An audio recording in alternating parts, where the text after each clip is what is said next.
say we're going to be another 5 minutes, lads. Another 5 minutes.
Presidents, Prime Minister, Excellencies, distinguished guests and delegates, welcome to the 22nd IISS Shangri-La Dialogue.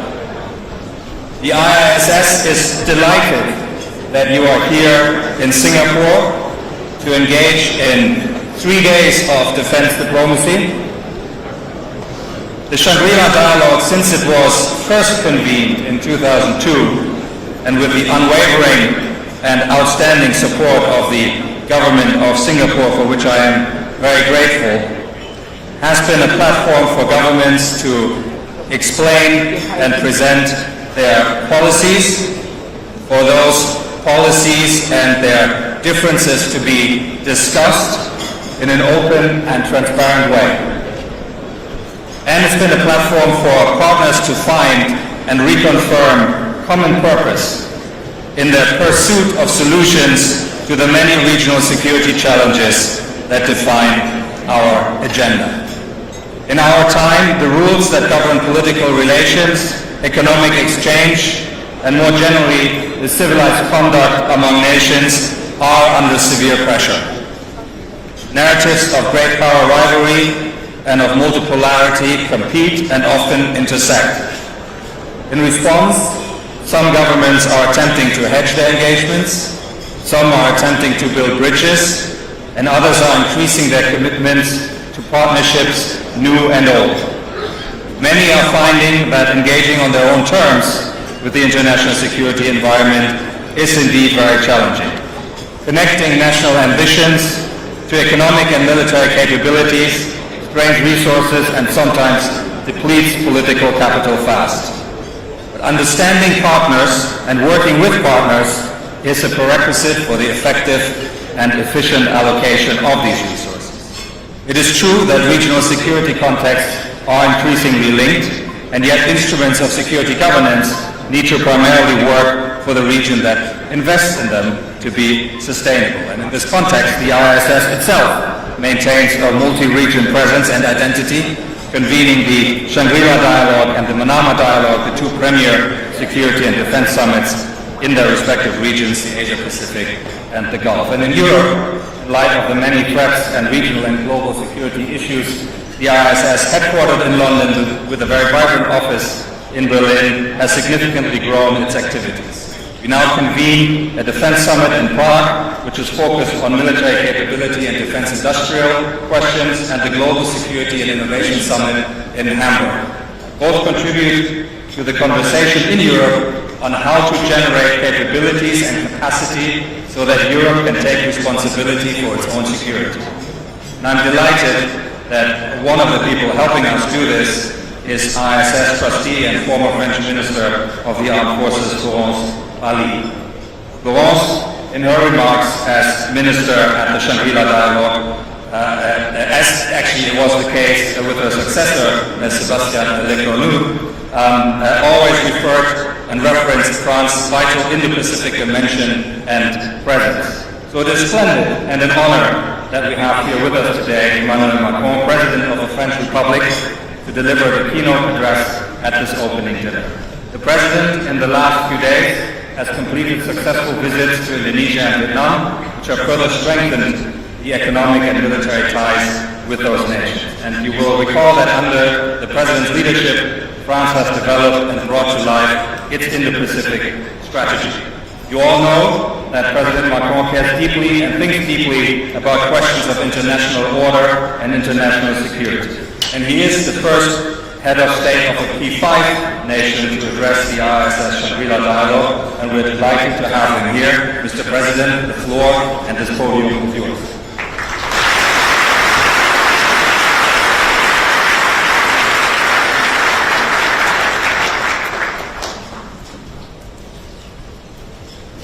Thank you very much, Mr. Chairman.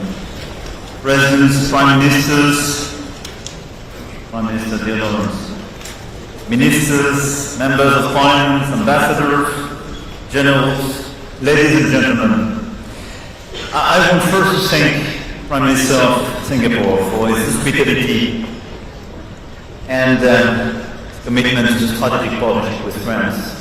And thank you for offering me this opportunity. Thank you to IISS for the opportunity to address very important forum for security in Asia and beyond.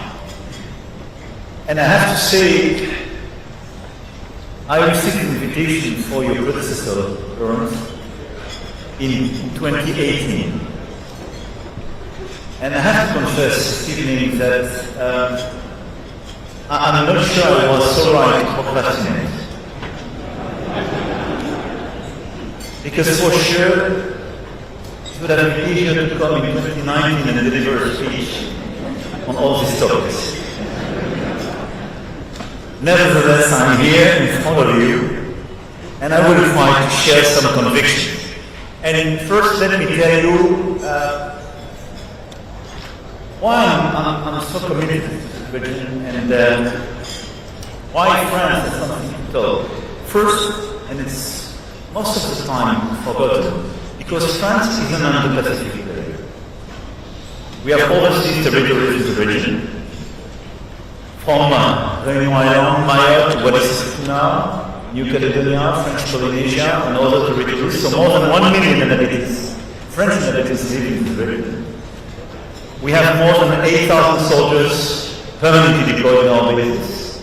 We established permanent bases in the region with some partners, and we deployed a lot of common exercises with France in the past few years with a lot of countries. And even recently here with our carrier.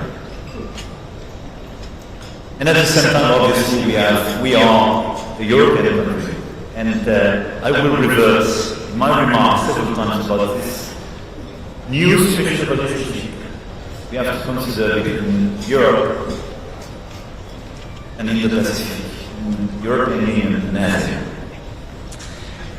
Clearly, we are living in a time of multiple crises, and it has to create new incentives to cooperate and perhaps try to invent new forms of cooperation.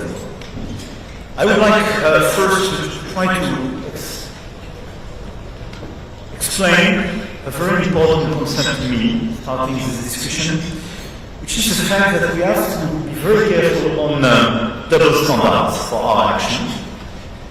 Second, I will try to revert on the common interest and strategic autonomy we have between Europe and Asia, and I will try to share some key pillars of this new partnership between Europe and Asia.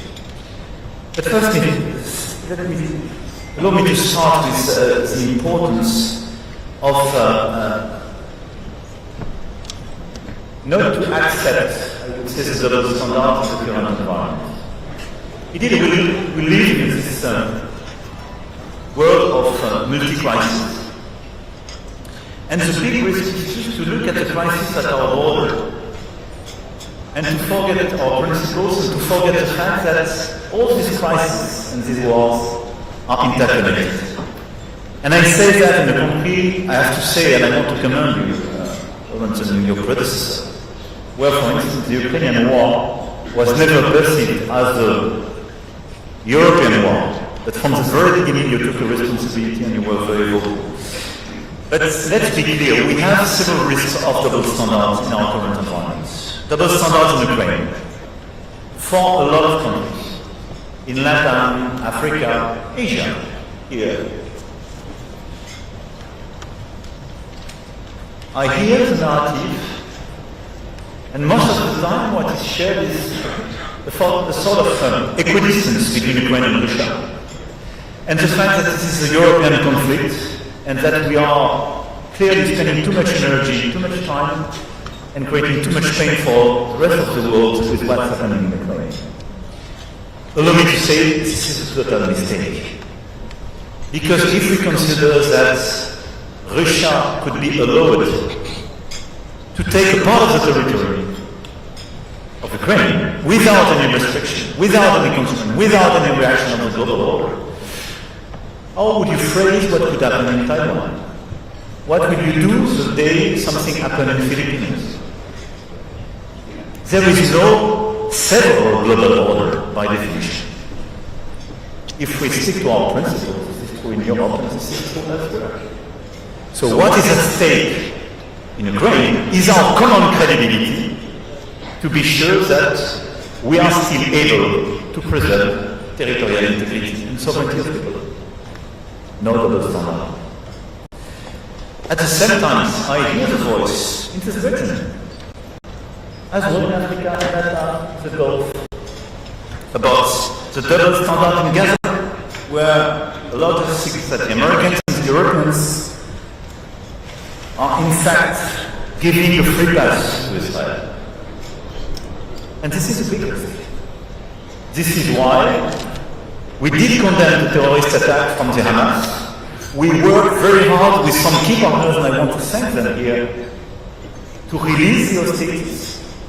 This is the very last one. We do support all the initiatives taken for a ceasefire, and I do thank the efforts made by the United States of America, Egypt, Jordan, Qatar, in that direction. But we do believe that we need a ceasefire. The emergency is for a humanitarian answer.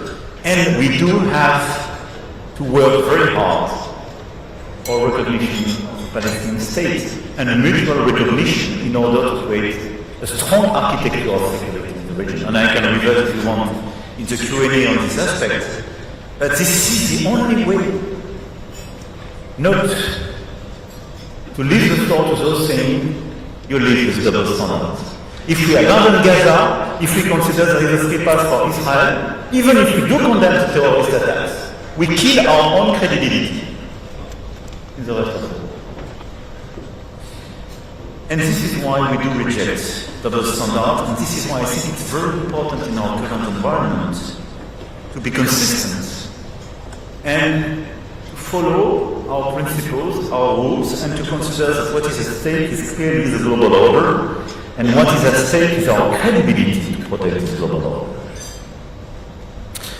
Having said that, I think a risk of double standards is as well to abandon totally our agenda of sustainability and health. And it could surprise a lot of people when I say that in front of a lot of defense ministers and so on, but everything is intercorrelated. And by the way, we experienced quite recently the fact that the pandemic would have some security impact and change a little bit the course of the world. But this is a double standard. If we, as rich countries, we stop investing in sustainability, meaning climate and biodiversity and health, because this is a new nexus, because it could create new crises and a new security crisis, and because this is a killer for our credibility vis-à-vis the South. This is the best way to open the door for a big divide of this world. So this is why, having said that, I do consider that rejecting double standards in all these affairs do not imply balancing everything, but very clearly requires us to be very consistent in this approach.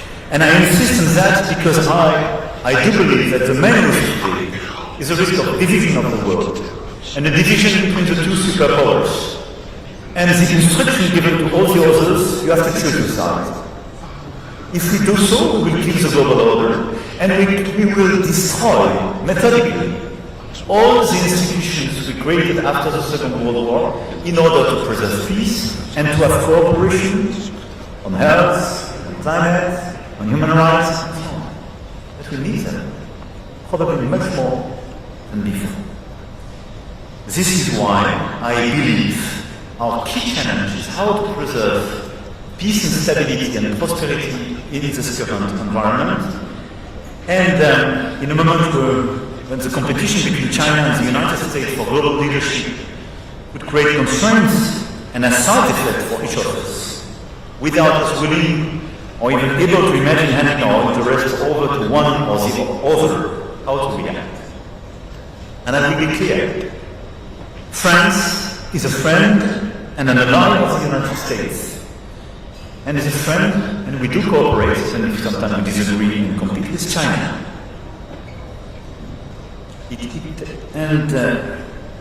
I do intend to remain so, loyal.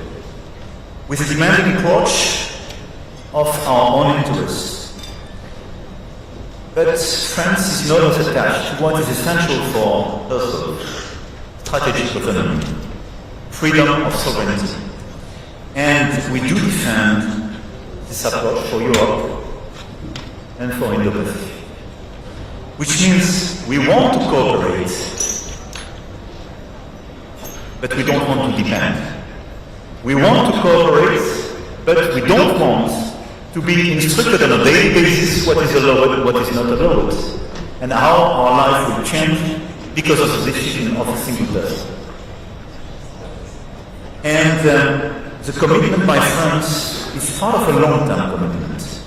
It's a singular voice, faithful to a certain idea of peoples and their independence, which General de Gaulle set out in 1966 in his speech in Phnom Penh.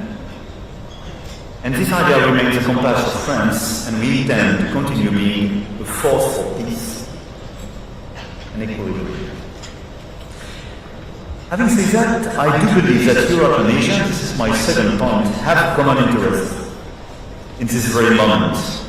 And a common interest to follow this line of strategic autonomy. First, because we live the same challenges. We have a challenge of revisionist countries that want to impose, under the name of spheres of influence, in reality, spheres of coercion. Countries that want to control areas from the fringe of Europe to the archipelagos in the South China Sea, at the exclusion of regional partners, oblivious to international law. Countries that want to appropriate resources, whether fishing or mineral, and crawl out borders from their benefit. Countries that want to impose on free countries their foreign policy choices or prejudice their allies. No way for this field of coercion. Second, we have the challenge of terror, an enduring mutual grievance that remains all too present, and we saw it very recently again in the region. And it is compounded by the alarming propensity of countries to resort to force, including between heavily armed states, as we saw it at all very recently. Third, we live in a time of a potential erosion of long-time alliances, whose credibility and clout is under threat. Alliances, by the element of balance they brought, had been essential to maintain stability in Europe and Asia.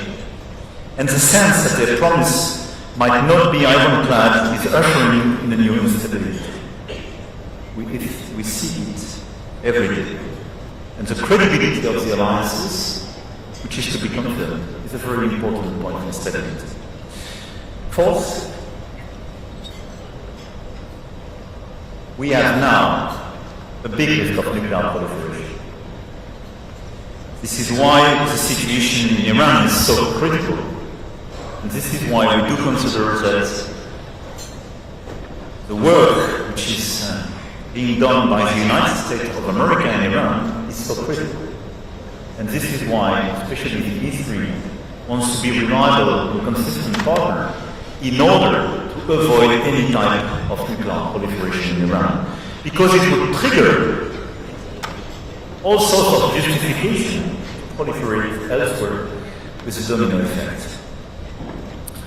But let's be clear, the situation is very challenging as well in Europe. When Ukraine, the country that pronounced nuclear weapons in 1991, is the one that Russia is repeatedly invading, how could there not be a second start?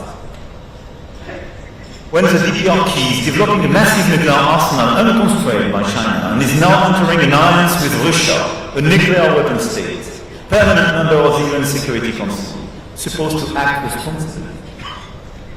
How are regional countries threatened by the DPRK supposed to act?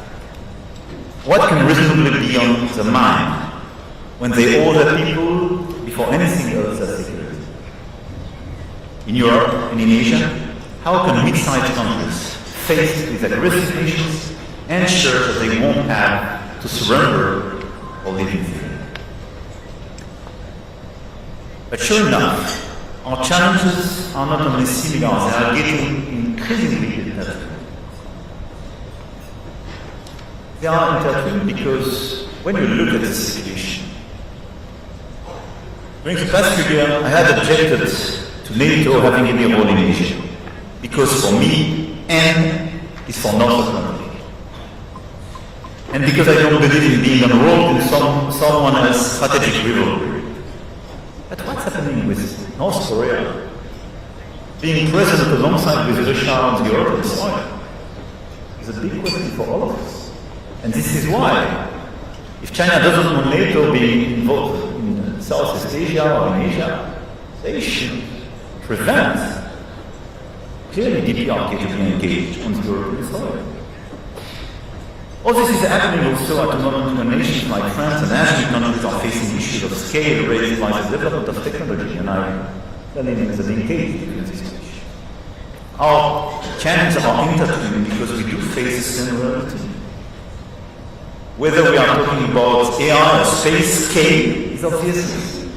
And in these two critical glorious technologies, the first which scale will be much more competitive and will drive out the others. And we can't lose the race. This is why, by the way, we want to team up with Singapore on all these issues, and we have a very strong partnership. But this is how we are clearly linked together these common challenges. Another race we cannot afford to lose is that of hybrid warfare. With cyber and disinformation, there is a clear attempt to undermine our democracies, our social cohesion, sometimes even our territorial integrity. And all this is done with underlying geopolitical aims. And clearly, this is the same here and in Europe. More generally, as we are also for future consultations, we have to make sure that we arm ourselves with the tools of tomorrow, not just the war. And let's be clear, both ASEAN and Europe are impacted by the unpredictability of the new tariff approach and the end of a rule-based order for our trade. And this is something which will impact our prosperity, our capacity to finance our defense efforts, and something which will require much more cohesion. All these challenges I've just mentioned are the perfect illustration of the fact that we are living in a time where what we have to do is to face these challenges and to take into consideration that both the Europeans and the Asians are much more intertwined than we thought. But the question now is how to act concretely in order to deliver the strategic autonomy agenda. This is a challenge for Europe, this is a challenge for your region, and this is a common challenge. Because this is the only way to preserve freedom, prosperity, and security. Let me start by Europe first. We cannot overestimate the depth of the mental revolution brought about by Russia's aggression and the concerns about alliance. But let's be clear, I have advocated for years more independence, more sovereignty, more strategic autonomy for our world. Let's be clear, there was a doubt during 3 years. But in March 2022, the European Union decided very clearly the strategic autonomy agenda. And we decided on defense and security, on technology, on industry, on energy, on all the differences to reduce our dependencies and debt to our model. It is absolutely critical in the economy, in the current environment.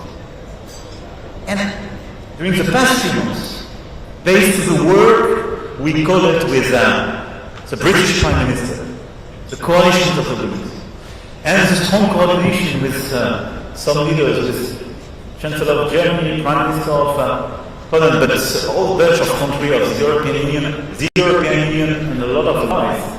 We built this coalition of the willingness regarding the Russian war on Ukraine. And the message was very clear. We will work together to the very end to provide security guarantees to the Ukrainians, to build a robust peace in this region of the world, and to reinvest on our own defense and security, because Russia will remain an existence of threat for us. This is the second critical goal after 2022. And what we will do, what we are doing, is to increase till 3.5% GDP our defense expenditure. Probably we will go further and faster. But this is the willingness of the Europeans to build their independence in terms of defense and security, which is consistent with the request, and the fair request of the United States of America, which is to say, you should take more of the burden for your own security. We cannot afford anymore, with all the expenditures for your security, a third of the expenses on the eastern flank of NATO is taken by the US. We need Europeans to do much more for themselves. But at the same time, we need the Europeans to be much more independent for themselves. Meaning, building their own capacities and capabilities, developing their own industries, and working by choice with the US, with partners here in the region, but not depending on anybody, especially for our own security. This is our agenda. This is the agenda of strategic autonomy. In parallel, this is what we want on AI, what we want on technology and industry. We want to increase our strategic autonomy. It will request a lot of investment, and obviously, it will request as well a much more competitive Europe. This is why, and I link this to agenda, it's an emergency to accelerate the competitiveness agenda of the European Union, because this is the only way to make the security agenda and the autonomic strategy agenda credible. Meaning we have to deepen the single market, we have to streamline our regulations, sometimes to kill some of these regulations to be much more attractive, and we have to accelerate our capacity to build new single market, especially in finance with capital market union, especially to fund what I'm saying with private money, to be much more efficient on energy. Second, we want to build new partnerships. And it's part of the strategic autonomy. And based on the assessment that between ASEAN and Europe, we have these common challenges, these common threats. We want to work more actively on a common agenda. France presented in 2018 an indo-pacific strategy, based on our capacity to propose a third way, which is to say, a lot of you are afraid and concerned by the respect of the liberty of sovereignty. Liberty of navigation, respect of your sovereignty and so on. For good reasons, we do share this. But you don't want to be confrontational with China. We do share the same approach. And the third way we do share with a lot of countries present in this room is the basis of our indo-Pacific strategy, which is how to preserve an open environment, rule-based order, in the region. And we want to be reliable partner for that. This is the core of the bilateral commitment we have with Singapore, but with a lot of countries of the region, and exactly what we did during the past few years. Common exercises, common capacities, more common programs, etc., etc. De-risking, no confrontation, but clearly strategic autonomy in Indo-Pacific strategy. And we are working on a new strategic review, and a new Indo-Pac strategy will be issued in the weeks to come. And in parallel, we raised at the European scale this approach, because we issued, now 4 years ago, a European Union's Indo-Pacific strategy, which follows exactly the same line, and which is the best illustration of our common commitment. And very clearly, we want to go further, particularly with India, the Asian countries, and the members as well of the Trans-Pacific Partnership. For me, this new approach is very important, and we discussed yesterday with the Prime Minister and with a lot of countries here. If we team up, we represent a third of global growth, even more in terms of trade. We have a lot of credible players. Some of them have determined capacities. Let's work together on this agenda of strategic autonomy. Let's work in an open way, in a genuine way. Let's engage with everybody which is available. But let's work very closely on defense, security, and all the building blocks of our value chains to be sure that we de-risk our model. Let's work to have as well trade cooperation, new trade agreements. Because if between EU the trans-Pacific countries, we have such an agreement. It's extremely powerful for the rest of the world. Third, having spoken about Europe, about the alliance between Europe and this region, what to do together, new coalitions, new agreements, and how to reset the new rule-based order. 70 years ago, the London Conference was for many the opportunity to express their rejection of the logic of blocks and to express their desire to find their own way. The time for non-alignment has undoubtedly passed, but the time for coalitions of action has come and requires that countries capable of acting together give themselves every means to do so. We must show consistency where others practice the double game. And this is exactly my call tonight at the Shangri-La Dialogue. Let's build new coalition for open trade, open dialogue to lift our models, stable environments, and new coalitions to stabilize open and rule-based order. The rules must remain the inviolability of borders, respect for sovereignty, refusal to use force as a means of domination, and we must cultivate the spirit of independence and the desire for cooperation. And saying that, I have a feeling almost to quote the DNA, to describe the DNA of Singapore. But this is exactly what we need. With, in fact, the offer to both the US and China to join such an approach. But we cannot just remain seated and say, okay, there is no more WTO. What do we do with life? Okay, we are not so sure that we have the full-fledged guarantee in the existing alliance. What do we do? We want to act. We want to preserve our stability, our peace, and our prosperity. So let's work together. Let's build a positive, new alliance between Europe and Asia, based on our common norms, on our common principles. Our shared responsibility is to ensure with others that our countries are not collateral victims of the imbalances linked to the choices made by the superpowers. Our response must be to relaunch our efforts to develop sustainable trade, respectful of common social and environmental standards, and step by step, the European Union is building this network of new generation agreements. This is what we want to do with ASEAN countries and CPT. I do believe indeed that based on such an approach, we can deliver very credible and concrete results.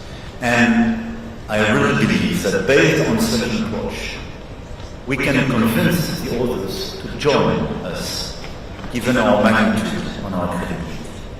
This is, for me, the content of the strategic autonomy. We have to deploy now in Europe, and we have to cooperate on this basis with the region.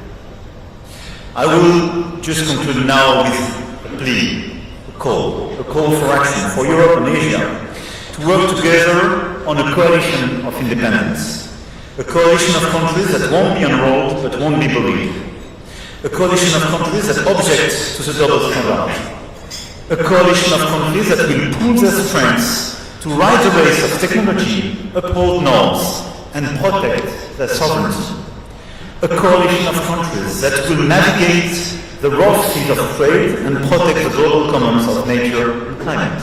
And finally, a coalition of countries determined not to yield to the whims of the greed of others, but to chart a peaceful way, to bring balance in trouble, and to affirm negative passions can be opposed, and indeed superseded by universal values. This is our common DNA, and this is exactly, I do believe, why Singapore does exist, why the origin has so many countries being independent today, and why both France and the European Union are here today. Thank you for your attention.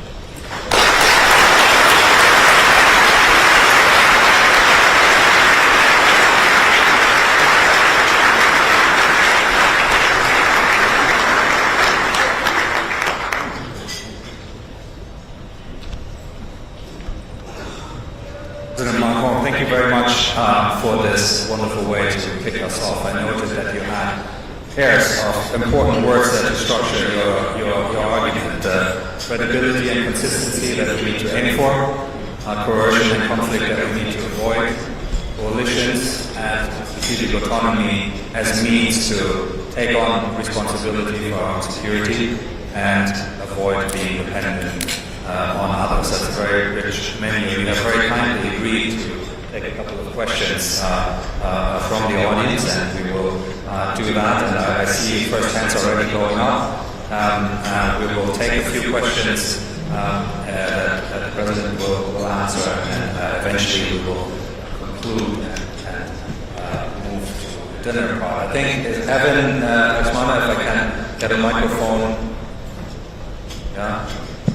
From IISS Asia. Hello, Evan. Thank you, Mr. President, for the speech. My name is Emmanuel from IISS.